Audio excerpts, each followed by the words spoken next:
जय श्री कृष्ण मैम। ये सब क्या है? वो मैम घर पे पूजा थी ना तो मम्मा ने तिलक लगाया है। पूजा घर पे थी ना, ये तो स्कूल है, हटाओ इसे। लेकिन मैम। लेकिन क्या होता है? ये स्कूल है, तुम्हारा घर नहीं है। यहाँ पर ऐसे आओगी तो और बच्चों पे क्या असर पड़ेगा? यहाँ के कुछ रूल्स एंड रेगुलेशंस होते हैं, उनको फॉलो करना पड़ता है। और गुड मॉर्निंग तो तुम्हें विश करना आता नहीं है।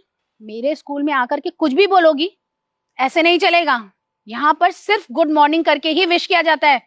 लेकिन मैम मेरे घर पे तो मेरे पापा मेरी मम्मी हम सारे जय श्री कृष्ण ही बोलते हैं। ये स्कॉलरशिप कोटे से तो बच्चों का एडमिशन करवा देते हैं, लेकिन बिल्कुल तमीज नहीं होती इन बच्चों को। तुम्हारी क्लास टीचर कौन है? सरिता मैम। सरिता? ये तो छुट्टी पे चल रही हैं। ठीक है, उसको आने दो।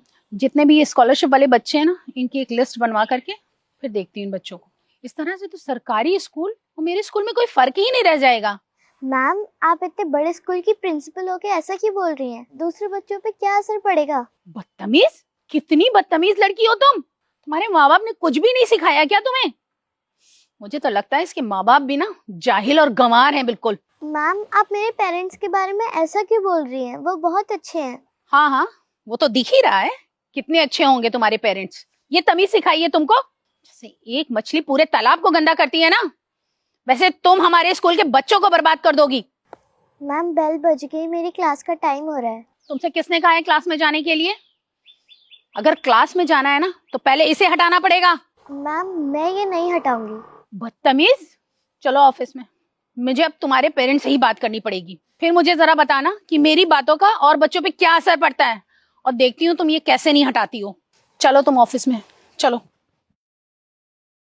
हाँ जी मैम, मैं जान सकती हूँ आपने मेरी बच्ची को क्लास में क्यों नहीं बैठने दिया? एक मिनट, मैंने आपको बैठने के लिए कहा नहीं ना? जब पेरेंट्स ऐसे होंगे तो फिर बच्चे कैसे होंगे? क्या सिखाया है आपने अपने बच्चे को? क्यों, ऐसा क्या किया मेरे बेटे ने? आप उसी से पूछ लीजिए ना, खुद ही बताएगी क्या किया है इसने। बताओ बेटा, क्या किया तुमने? वो मम्मा, मैम ने तिलक हटाने के लिए कहा था और जब मैंने मैम को जय श्री कृष्ण बोला तो उन्होंने मना कर दिया कि स्कूल में ये सारी चीजें नहीं बोली जाती। मम्मा ये गलत होता है क्या? नहीं बेटा, किसने बोला कि ये गलत होता है? ये तो बहुत अच्छी बात होती है, कुछ भी गलत नहीं होता।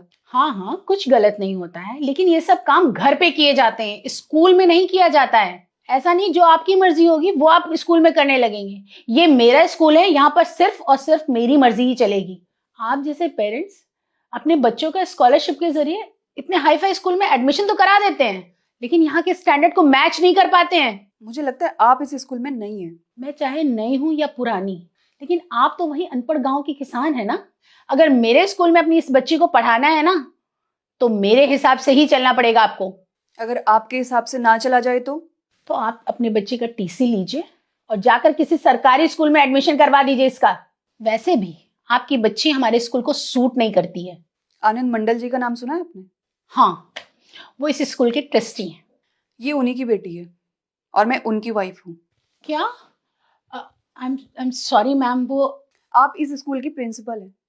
आपको बच्चों को सही ज्ञान देना चाहिए, सही संस्कार देने चाहिए, लेकिन आपने क्या किया?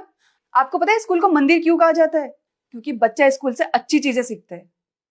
लेकिन जिस स्कूल में आप जैसे टीचर्स हो, वहां बच्चा क्या सीख सकता है? कुछ भी नहीं। और अनपढ़ कह रही थी ना मुझे? सॉरी मैम, अनपढ़ मैं नहीं, अनपढ़ आप हैं। आपको हमारे इतिहास के बारे में पता है, हमारी संस्कृति के बारे में पता है? आपको इन सब चीजों के बारे में थोड़ी पता होगा, क्योंकि आप जैसे लोग मॉडर्न कल्चर में इतना डूब चुके हैं कि आपको तो इन सब चीजों के बारे में कुछ पता ही नहीं है। आप जैसे लोग सिर्फ मॉडर्न चीजों के बारे में जानते हैं, हमारी संस्कृति के बारे में पता थोड़ी होता है आपको। लेकिन नहीं, अब ऐसा बिल्कुल नहीं होगा, क्योंकि मैं नहीं चाहती कि इस स्कूल में ऐसे प्रिंसिपल हो। अपना सामान उठाइए और जाइए यहाँ से।